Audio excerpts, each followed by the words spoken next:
dorsal mesogastrium behind and the ventral mesogastrium in front. As the foregut rotates, the dorsal and ventral mesogastrium rotate with it. The line of attachment of the ventral mesogastrium swings round to the right as the foregut develops. It ends up running along the lesser curve of the stomach and the top of the proximal duodenum. On the back, the attachment of the dorsal mesogastrium swings round to the left. It ends up running along the greater curve of the stomach and the underside of the proximal duodenum. While the foregut is developing, there are important changes in the ventral and dorsal mesogastrium. The liver develops in the ventral mesogastrium. The spleen develops in the dorsal mesogastrium. The liver grows rapidly, pressing against the body wall and obliterating these layers of peritoneum. These changes produce this almost separate pocket behind the stomach, the lesser sac. This part of the ventral mesogastrium is the lesser omentum. This part of the dorsal mesogastrium will become the greater omentum. We'll follow these changes from the start in a more three-dimensional way. To do that, we'll go to a view from below. Here we're looking up into the upper part of the abdominal cavity. This is the diaphragm. Here's the foregut starting to develop. Here's the liver developing in the ventral mesogastrium and the spleen developing in the dorsal mesogastrium. Here's the space that will be the lesser sac. This is the lesser omentum. This part of the dorsal mesogastrium will grow downwards to become the greater omentum. We'll move to a slightly lower vantage point so we can add the duodenum to the picture. The foregut ends here. So does the lesser omentum. This is the lower free border of the lesser omentum. Below it, the duodenum becomes stuck against the liver, leaving this opening, the epiploic foramen that leads into the lesser sac. The dorsal mesogastrium is shown as though it had a free lower border along here, but in reality, this fold is continued all the way round to here, creating a sac that has only one opening, here. To see how the greater omentum develops, we'll first add the transverse colon to the picture. The dorsal mesogastrium hangs down in front of the transverse colon. To follow its growth, we'll look at a sagittal section made in this line. Here's the lesser omentum between the liver and the stomach. Here's the greater omentum hanging down in a double fold.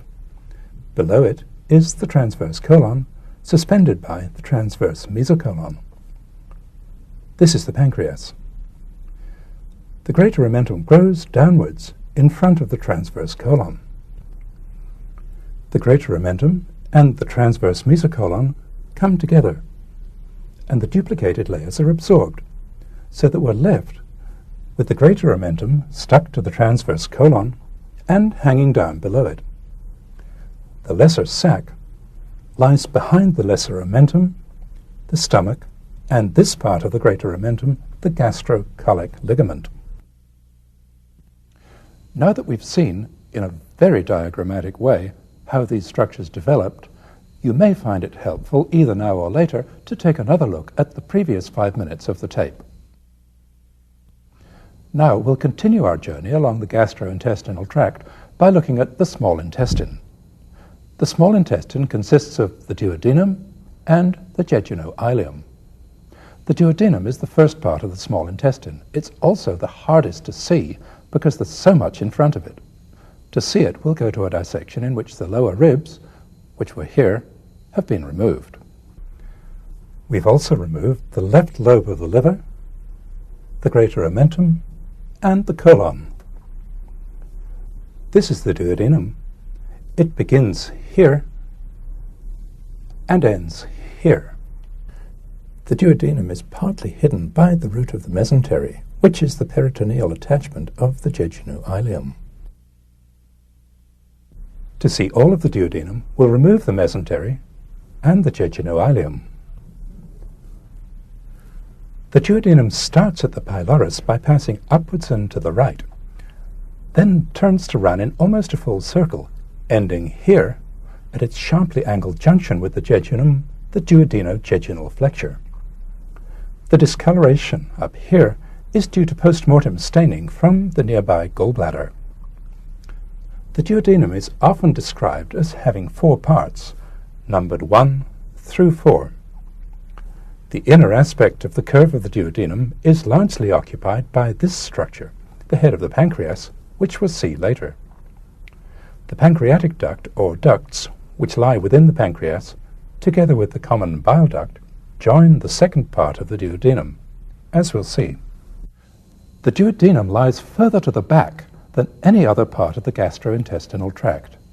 It's there as a result of an important process that happens in the embryo, the rotation of the midgut. To understand how that happens, we'll look at another extremely simplified animation. The GI tract, which ends up like this, starts out as a straight tube consisting of the foregut, the hindgut, and the midgut. The midgut will become most of the duodenum, the jejunal-ileum, and the proximal colon.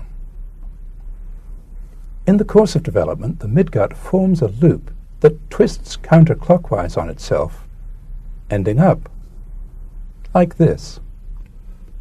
In the course of this rotation, the part of the loop that becomes the proximal colon passes in front of the part that forms the duodenum. And that's the way we find it in the adult. Understanding those developmental changes helps us understand not only where the duodenum lies, but also why the colon is where it is. Before we leave the duodenum, we need to look at 2 special aspects of its peritoneal attachments. Proximally, the distal part of the lesser omentum, and distally, the suspensory ligament. We'll go back to this earlier stage of the dissection to see these. Here's the part of the lesser omentum that we've seen already. The lesser omentum continues along the upper surface of the first part of the duodenum and comes to an end here. This is the free border of the lesser omentum, passing from the duodenum to the underside of the liver. Beneath the free border of the lesser omentum lies this hidden opening, the epiploic foramen, which is the only natural entryway to the omental bursa, or lesser sac. Going to the distal end of the duodenum, this is the suspensory ligament, also known as the ligament of Treitz. It's a fold of peritoneum reinforced with fibrous tissue that holds up the duodenojejunal flexure.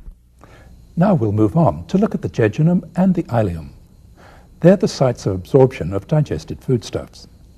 Jejunum and ileum are names given to the proximal and distal parts of one continuous tube.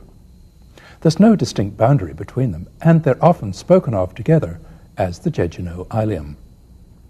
We'll look at a dissection in which all the organs are present, with only the dependent part of the greater omentum removed. All of this seemingly haphazard arrangement of loops and coils is the jejuno-ileum. To make its orientation clearer, we'll rearrange it like this. The jejuno-ileum starts up here to the left of the midline. It runs downward and to the right, ending here. The jejuno-ileum lies within a space that's bounded by the ascending colon to the right, the descending colon to the left, and the transverse colon and its mesentery above. Along its 6-meter length, the jejuno-ileum changes gradually. It becomes narrower, thinner-walled, and less vascular. The loops of jejuno-ileum are attached to the posterior abdominal wall by this peritoneal sheet, the mesentery. Since the attachment of the mesentery to the intestine is about 30 times longer than its attachment to the body wall, the mesentery is arranged like a richly folded fan. The mesentery carries the blood vessels of the jejuno-ileum and its nerves and lymphatics. The blood vessels are arranged in arcades, which we can see when we hold the mesentery up to the light. Here in the proximal jejuno-ileum, there's a single arcade. Here, more distally, there are multiple arcades. There's one here, another one here. The mesentery contains fat between its peritoneal layers, more so distally than proximally.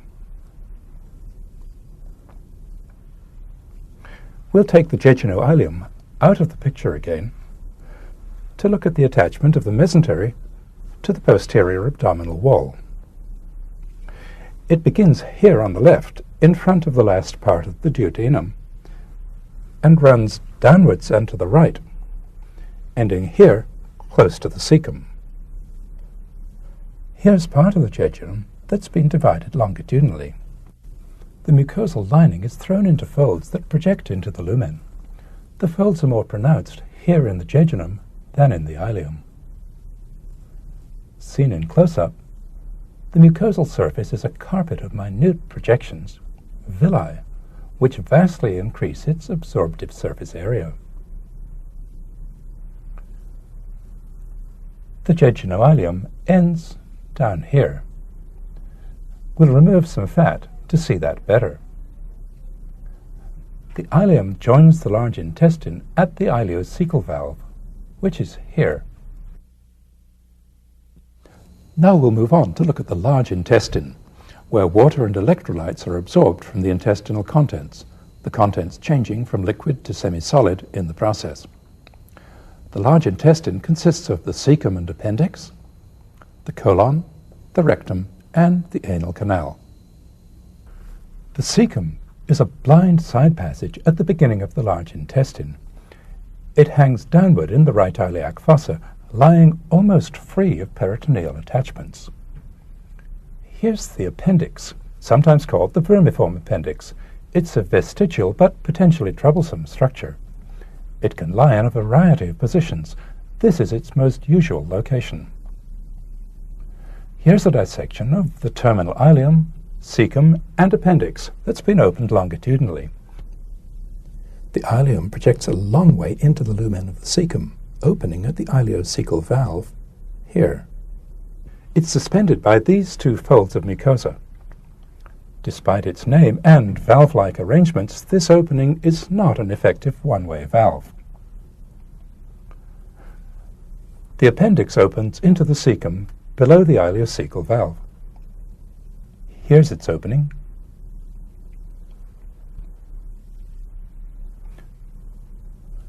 To see the rest of the large intestine, we'll again take the jejunal out of the picture. The colon has 4 named parts: ascending, transverse, descending, and sigmoid. Before we look at these, let's look at the features of the colon that make it different from the small intestine. Here's a typical length of colon. In the colon, the longitudinal muscle isn't continuous. It's gathered into 3 strips called the taeniae coli. Here's one of them. Here's another. The taeniae are effectively shorter than the rest of the wall of the colon. They have the effect of drawstrings, producing these bulging sacculations. In many adults, these diverticuli develop over time. They're protrusions of mucosa through the muscular layer. Here's the colon on the inside. In between the outward bulges, which are called haustra, these impressive mucosal folds can divide the lumen into separate compartments when the muscle contracts strongly. Seen in close-up, the mucous membrane of the colon is smooth. There are no villi. Here's the opening to that diverticulum. Now we'll return to the dissection to follow the course of the colon. Here's the ascending colon. It's held in place by the peritoneum of the posterior abdominal wall, which covers it on the front and sides. The ascending colon ends a long way back. At this sharp 90-degree turn, the right colic flexure or hepatic flexure. The hepatic flexure lies just below the lowest part of the liver and the gallbladder, and in front of the lower part of the right kidney, which is back here. The transverse colon crosses the abdominal cavity from right to left. Here, the transverse colon has been pulled upward along with the greater omentum. Here's where it's normally located. In its natural location, it's partly hidden by the greater omentum that clings to its anterior surface. The omentum isn't the real attachment of the transverse colon, it's only loosely adherent to it. The real attachment of the transverse colon, which we can see when we pull it upwards, is this double sheet of peritoneum, the transverse mesocolon. We'll take the transverse colon out of the picture to see its attachment.